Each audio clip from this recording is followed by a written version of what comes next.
à toutes et à tous et bienvenue à cette nouvelle édition de C'est mon job. Aujourd'hui, nous allons partir à la découverte d'un secteur d'activité qui regroupe différents métiers avec le témoignage d'une apprentie, d'un professionnel et d'une représentante d'un centre de formation. Ils vont vous donner des informations concrètes sur leur métier et leur parcours. Tout au long de cet échange, qui durera 30 minutes environ, vous pourrez poser vos questions par écrit en utilisant l'onglet chat qui se trouve à droite de votre écran. Manon, bonjour. Bonjour. Alors, je te laisse te présenter.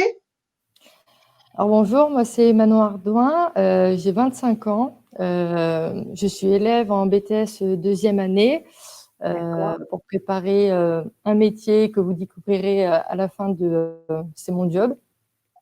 Très bien. Est-ce que tu peux nous dire comment tu as découvert ton métier?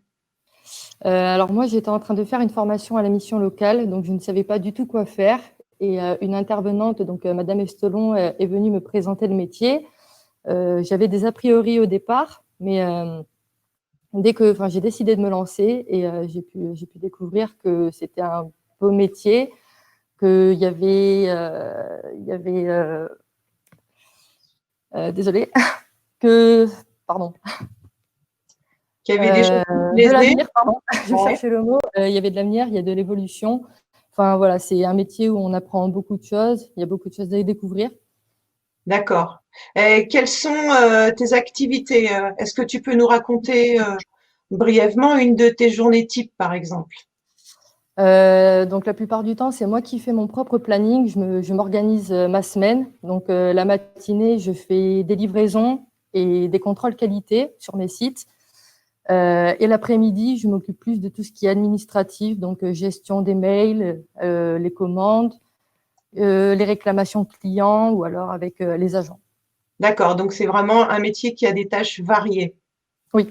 D'accord. Qu'est-ce qui te plaît, qu'est-ce qui t'attire dans ce métier? Ben, comme je disais, déjà, il y a des possibilités d'évolution. C'est un métier d'avenir. Enfin, voilà, on en aura toujours besoin. Ouais. C'est très important pour tout le monde. Donc voilà, c'est un métier où on sait qu'on aura toujours du travail et il y aura toujours des besoins. D'accord.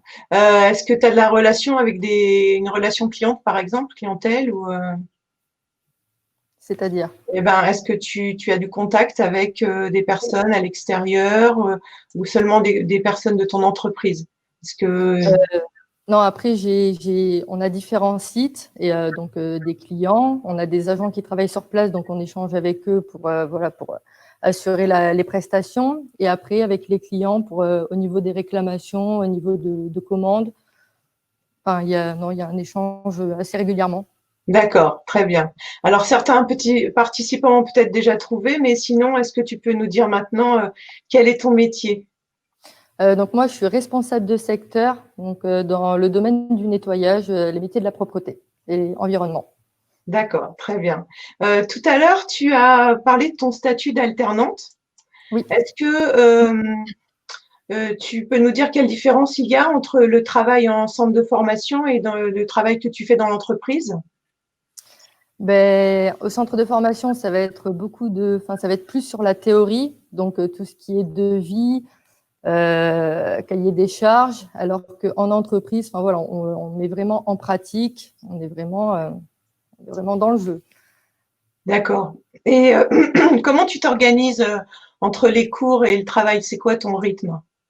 C'est environ 2 semaines, 2 semaines. Je fais 2 semaines d'école et 2 semaines d'entreprise. D'accord, très bien. Bon, est-ce que tu as d'autres conseils ou tu as envie de dire autre chose par rapport à ce que tu fais? Je dirais juste que, enfin voilà, comme je disais tout à l'heure, moi, au début, j'ai eu des a priori. C'est un métier qui est pas très valorisé. Faut pas, enfin voilà, il faut se lancer, essayer d'apprendre le métier, et vraiment voir au-delà de ce que les autres peuvent dire. Ça reste quand même un métier intéressant à faire. Très bien. Je te remercie Manon et puis je vais passer maintenant la parole à Monsieur Horry. Bonjour, est-ce que vous pouvez vous présenter et puis nous dire quelle est votre fonction au sein de votre entreprise? Oui, bonjour. Donc Stéphane Horry, je suis le directeur d'exploitation et commercial de l'entreprise Steni, donc entreprise de nettoyage industriel. Nous sommes basés à Senon et on intervient essentiellement sur la Nouvelle-Aquitaine. Très bien, d'accord. Et l'activité de votre entreprise, elle est, enfin, c'est quoi cette activité? Donc, nous, on a plusieurs services dans l'entreprise. On fait du nettoyage de parties communes, immeubles, résidences, nettoyage de bureaux, industrie. On a un service qui fait tout ce qui est remise en état, vitrerie, sur les mêmes locaux. Et après, on a un dernier service qui est tout ce qui est ponçage, pose, vitrification, remise en état de sol parquet. Voilà. D'accord. Oui. L'entreprise a quasiment 40 ans. Et puis voilà, nous sommes 280 salariés et ramenés en équivalent temps plein, nous sommes 180. D'accord. Et est-ce que vous avez des alternants ou des apprentis? On en a, oui, parce que moi j'y D'accord. viens d'ailleurs. Moi j'ai fait un BTS, le même que Manon d'ailleurs. Ouais. On est arrivé là où je suis. On a des apprentis sur bac pro et BTS. Très bien. On a Donc, toujours pris des apprentis qui restent une bonne filière pour le métier d'ailleurs. oui, Donc on a toujours pris des apprentis dans l'entreprise. oui, d'accord. Oui, parce que finalement, Manon nous a parlé de ses activités. Vous êtes issus à peu près de la même formation, mais en fait, il y a d'autres métiers dans l'entreprise qui existent. Est-ce que vous pouvez nous en dire Alors sur les métiers de la propreté, donc on part de l'agent de service qui lui nettoie, c'est le premier lien avec nos clients. Puis après vous avez tous les métiers d'encadrant, chef d'équipe multisite, responsable de secteur, le poste que tient Manon maintenant, et après responsable d'exploitation et donc directeur, mon poste. D'accord. Et qu'est-ce que vous recherchez chez un jeune qui débute sa formation et donc qui connaît pas encore les techniques du métier? Euh, Vous avez des... Alors, ne pas connaître les techniques n'est pas un frein du tout, parce que lors de sa formation, il les apprendra relativement vite. Ce que nous recherchons surtout, c'est quelqu'un de motivé, euh, quelqu'un de curieux, quelqu'un qui a envie d'apprendre. Voilà, on est plus sur ce profil-là. Quelqu'un qui ne connaît rien au métier, c'est pas très très grave, mais quelqu'un qui est curieux, qui a une bonne relation humaine, c'est plutôt ce profil que nous recherchons. Très bien. Et selon vous, est-ce que quelqu'un qui n'a pas justement, qui connaît pas le métier vraiment, est-ce qu'un stage dans une entreprise telle que la vôtre, ça peut être une bonne façon de découvrir le métier? Oui, bon, en même temps, pour découvrir le métier, vaut mieux y être pratiquement donc, dans l'entreprise plutôt que faire de la théorie. Mais oui, un stage d'une semaine, une semaine, 15 jours, peut-être suivant le cursus de la personne sur différents postes de l'entreprise, oui, peut être tout à fait envisageable. D'accord. Oui, oui, afin de balayer un peu tous les métiers qui existent et voir si il y en a un en particulier peut-être qui peut plus intéresser la personne que l'autre. Tout à fait. Après, ça reste le métier de la propreté reste totalement une aventure humaine. Hein. On fait du management, on gère des agents, on a une relation client, on travaille avec les fournisseurs. Faut pas le voir sur le côté non valorisé du nettoyage en lui-même, mais plutôt sur toutes ces relations qui peuvent exister dans l'entreprise et à l'extérieur de l'entreprise. Oui, un métier assez ouvert finalement. Totalement. D'accord. Alors j'ai une question qui s'adresse à Manon. On te demande, Manon, est-ce que tu as eu des difficultés à trouver une entreprise pour effectuer ton alternance? Comment ça s'est passé? Est-ce que tu peux nous raconter? Non, franchement, ça a été très rapide parce que mon centre de formation, justement, travaille avec des entreprises depuis des années. Donc, en fait, chaque année, ils proposent justement de nouveaux alternants. Donc, moi, on m'a donné un rendez-vous. On m'a proposé plusieurs entreprises et plusieurs entretiens. Et voilà, ça s'est bien passé. Non, c'était très rapide. D'accord, très bien. Donc finalement, c'est par le biais du centre de formation que tu as trouvé ton employeur. Oui, C'est ça. Et le centre de formation, tu l'as connu comment alors? c'est Madame Estelon, le jour où elle est intervenue pour me présenter la formation. Enfin, elle m'a tout expliqué de A à Z sur l'évolution, sur les différents diplômes, les différentes techniques, tout. D'accord. Ah, je ne sais pas si tu nous entends bien, Manon. Ça bug un peu. Ouais, ça bug un peu. Bon, très bien. Monsieur Horry, est-ce qu'il y a des choses sur lesquelles vous souhaiteriez revenir, enfin, ou insister par rapport justement euh, à votre métier, votre secteur d'activité? Qu'est-ce qui est, enfin, sur l'attractivité de ce métier, sur le profil des personnes ou les formations?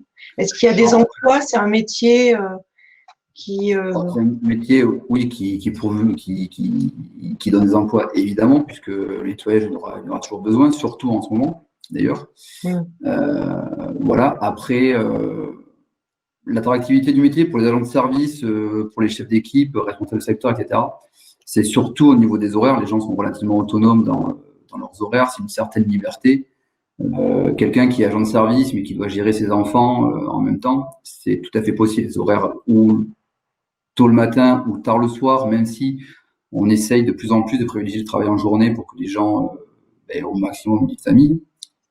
Mais ça reste compatible quand même totalement avec la vie de famille.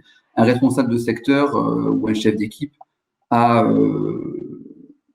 cette liberté, cette autonomie totale. On n'est pas sur un métier où la direction ira fliquer ses salariés, etc. On a besoin de gens autonomes, de confiance, je le répète, totalement curieux de leur métier.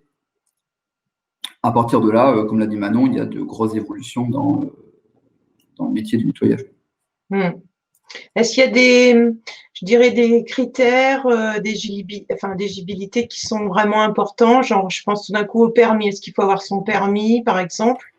Est-ce qu'il y a des choses comme ça? Alors, Bordeaux, nous, on est essentiellement sur Bordeaux, Nouvelle-Aquitaine. Bordeaux est pas mal desservi, mais si vous voulez évoluer dans le métier sur des postes d'encadrant, le permis est indispensable, oui. Ouais, d'accord. Pour les agents de service, nous, chez Steny, on crée des plannings où les gens travaillent près de chez eux, où ils peuvent se déplacer en transport en commun, voire en vélo. Voilà, sur un poste d'encadrant, si on n'a pas le permis, c'est compliqué.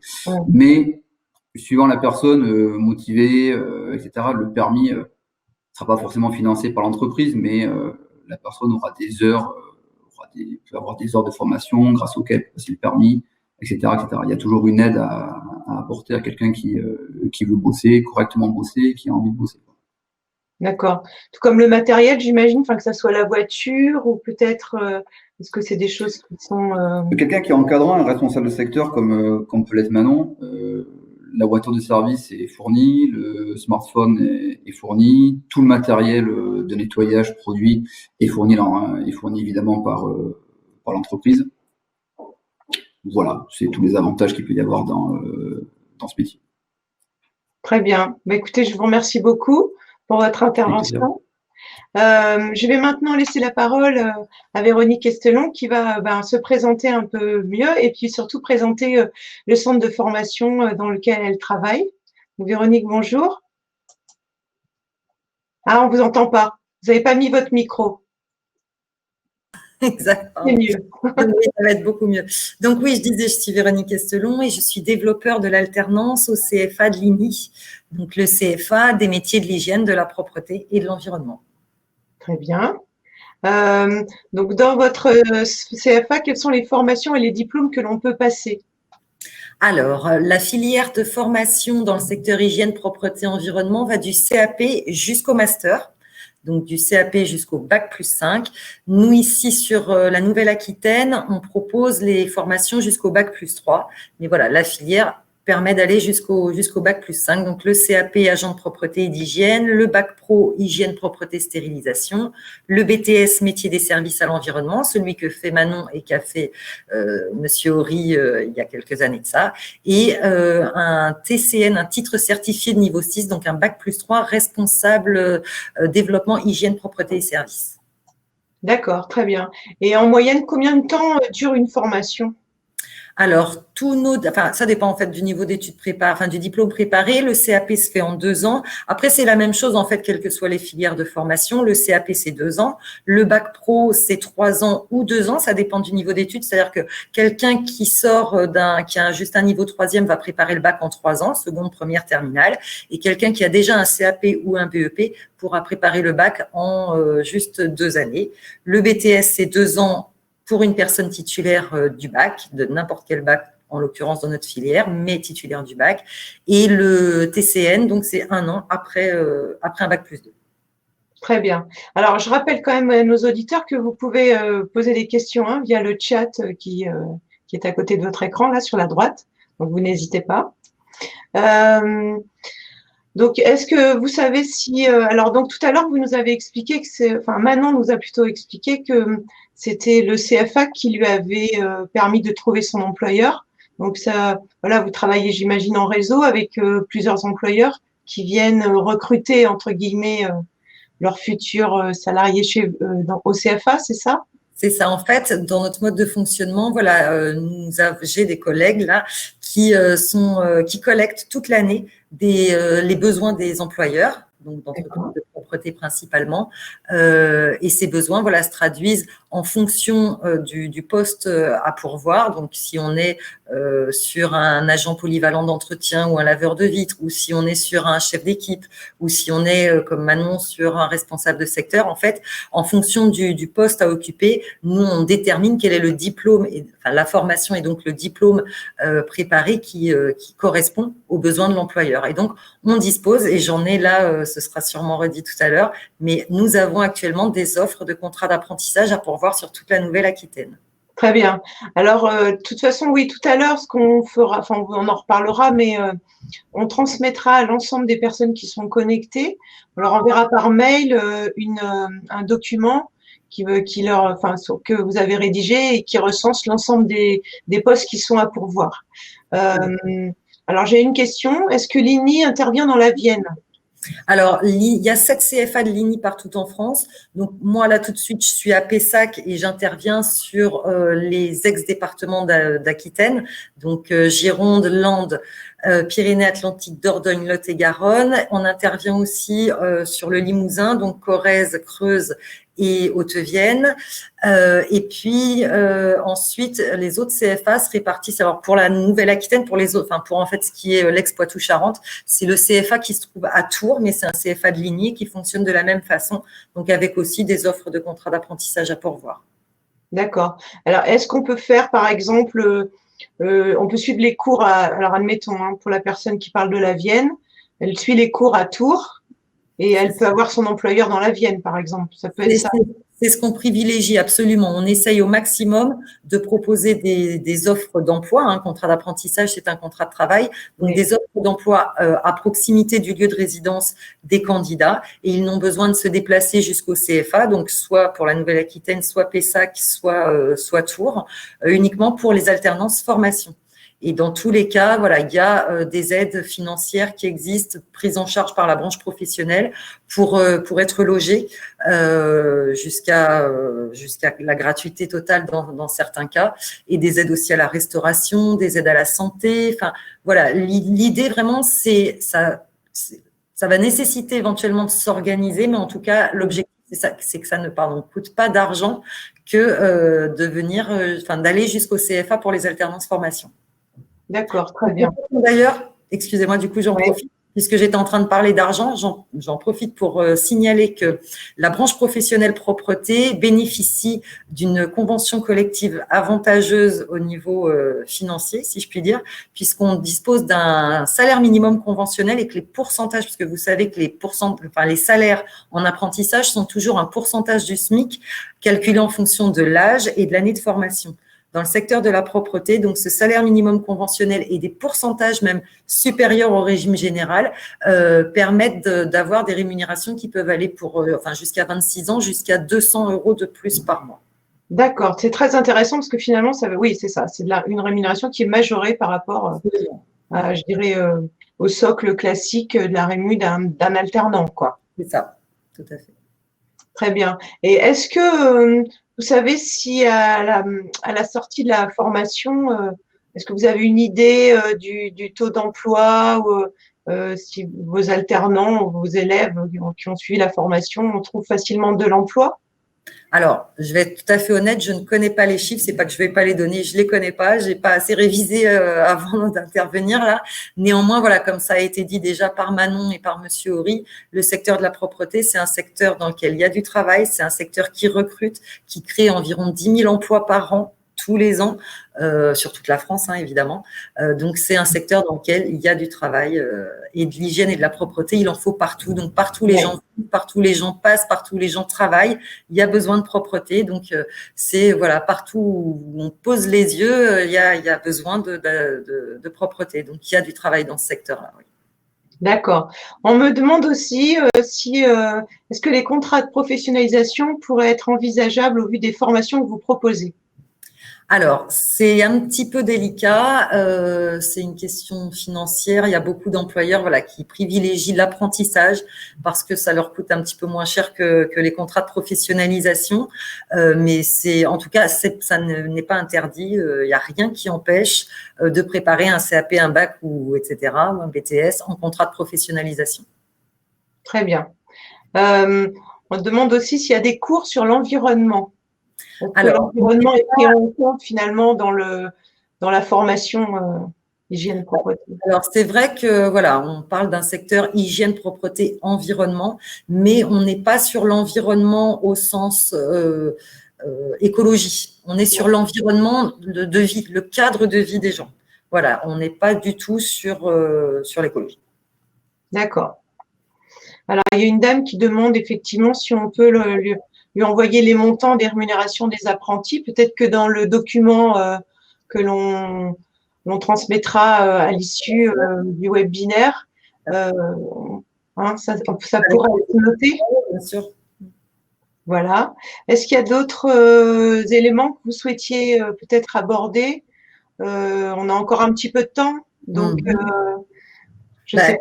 Juste redire, voilà, ce que j'ai dit, de l'hygiène, de la propreté, il en faut partout. Une filière de formation qui va jusqu'au bac+5, des rémunérations attractives, des aides supplémentaires d'ailleurs aux rémunérations, des métiers extrêmement variés. Il y a plus de 10 métiers différents dans le secteur de la propreté. Il y a des agents d'entretien, il y a les agents d'étage en hôtellerie. Une femme de chambre, c'est quelqu'un qui travaille dans le secteur de la propreté. On a aussi des laveurs de vitres, très recherchés les laveurs de vitres, beaucoup d'offres à pourvoir. Alors, vertige interdit et permis de conduire obligatoire, mais il y a voilà, des opportunités très clairement sur les postes de laveurs de vitres. On a aussi les ASH, les agents des services hospitaliers, qui font voilà l'entretien, le bio-nettoyage, qui luttent en ce moment, ils sont aussi en première ligne, qui luttent contre la Covid-19, donc dans les hôpitaux, les cliniques et les maisons de retraite. Donc nous avons aussi des offres d'agents des services hospitaliers, des postes de chef d'équipe, des agents de stérilisation dans les hôpitaux. Nous avons aussi qu'est-ce qui me vient à l'esprit, des commerciaux, une entreprise de propreté. D'ailleurs, Monsieur Horry en a parlé. Une entreprise de propreté, c'est une entreprise normale, j'ai envie de dire, qui a besoin de se développer. Et donc, on a des postes de commerciaux, technico-commerciaux à pourvoir d'ailleurs aussi en ce moment en alternance. Voilà. Rejoignez-nous. Oui, c'est ça, voilà. Oui, parce que finalement, c'est un secteur d'activité qui balaye plein de métiers très différents et qui permet d'aller dans des secteurs d'activité aussi très, très divers et variés. Finalement, on parlait du milieu hospitalier, que du milieu de l'entreprise, des maisons de retraite, enfin voilà quoi. Alors, j'ai une autre question.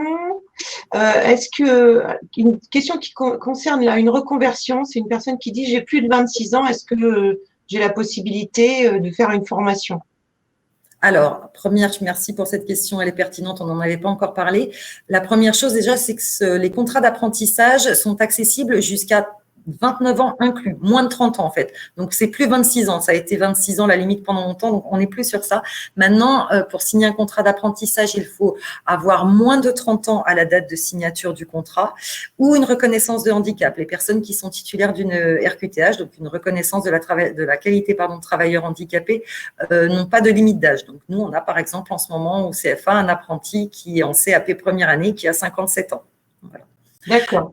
Malheureusement, après, pour les personnes qui ont 30 ans ou plus et qui n'ont pas, et c'est tant mieux, de reconnaissance de handicap, malheureusement, mais ce n'est pas lié à l'INI, hein, ça c'est la législation dans toute la France comme ça, malheureusement l'apprentissage n'est pas accessible. Voilà. Mais le contrat de pro. Mais voilà, dans ce cas-là, et la possibilité d'étudier, de faire un contrat pro. Voilà. D'accord. Alors, un monsieur qui demande dans quel domaine vous intervenez, donc je crois que vous l'avez déjà balayé un peu tout à l'heure. Hein, on a parlé des services hospitaliers, des entreprises. Dans l'agroalimentaire, on a dans les Landes, par exemple, et dans le Lot-et-Garonne, actuellement, on a des offres à pourvoir d'opérateurs de nettoyage agroalimentaire sur les chaînes de production du foie gras et du saumon fumé. C'est encore une fois, voilà, l'hygiène, la propreté, il en faut partout. Alors nous, on va envoyer on l'a dit aux auditeurs qui sont connectés, la liste des postes que vous avez à pourvoir. Mais sinon, où est-ce qu'on peut les trouver? Est-ce que vous les mettez peut-être en ligne sur le site de la Bourse de l'apprentissage et de l'alternance? Évidemment, bien sûr, évidemment. Sur le site aussi de Pôle emploi, puisqu'encore une fois, un contrat d'apprentissage, c'est un contrat de travail. Donc, nos offres sont aussi diffusées par Pôle emploi, sur le site de Pôle emploi. Et puis, bien sûr, on se tient à votre disposition. Dans le document que j'adresserai, il y a nos coordonnées. Il ne faut pas hésiter à nous contacter. D'accord. Alors, une dernière question. Quelle est la différence entre un contrat en alternance et un contrat de professionnalisation? Alors, la différence enfin, tout dépend en fait. Sur le papier, tout dépend de ce qui est préparé. Quelqu'un qui prépare un CAP ou un bac pro en apprentissage ou en contrat de professionnalisation, il n'y a pas de différence. Les alternances sont les mêmes puisque le diplôme préparé est unique. Dans mon exemple, c'est le bac pro, par exemple. Ce qui peut être différent, c'est pour les personnes qui préparent des CQP, des certificats de qualification professionnelle. Donc pas des diplômes éducation nationale, mais des diplômes, si je puis dire, du ministère du Travail. Et là, on n'est pas tout à fait sur les mêmes alternances, puisque sur les diplômes CAP, bac, BTS, etc., on est sur des diplômes éducation nationale avec, entre autres, pas beaucoup, mais un petit peu de matière générale, telles que français, maths, histoire, géo, alors que sur les CQP, les enseignements sont uniquement professionnels, donc la durée de la formation souvent est plus courte. D'accord. Très bien. Bon, je vois qu'il n'y a pas d'autres questions pour le moment. Donc, je pense qu'on va arriver à la fin de la présentation. Je vous rappelle aussi que si vous avez des questions sur les formations que nous avons évoquées ensemble aujourd'hui, vous pouvez contacter par téléphone les conseillers de Cap Métier au 0800 940 166. C'est un numéro gratuit et ils pourront vous aider à trouver la formation qui vous intéresse en Nouvelle-Aquitaine en fonction de votre âge, de votre profil. Donc, n'hésitez pas à les appeler. Et puis, vous pouvez aussi vous rendre sur le site de capmétier.fr pour consulter notre agenda en ligne et trouver plein d'infos sur les métiers qui vous intéressent. Merci aux participants et puis aux intervenants. Et puis, je vous dis à bientôt et prenez soin de vous. Au revoir.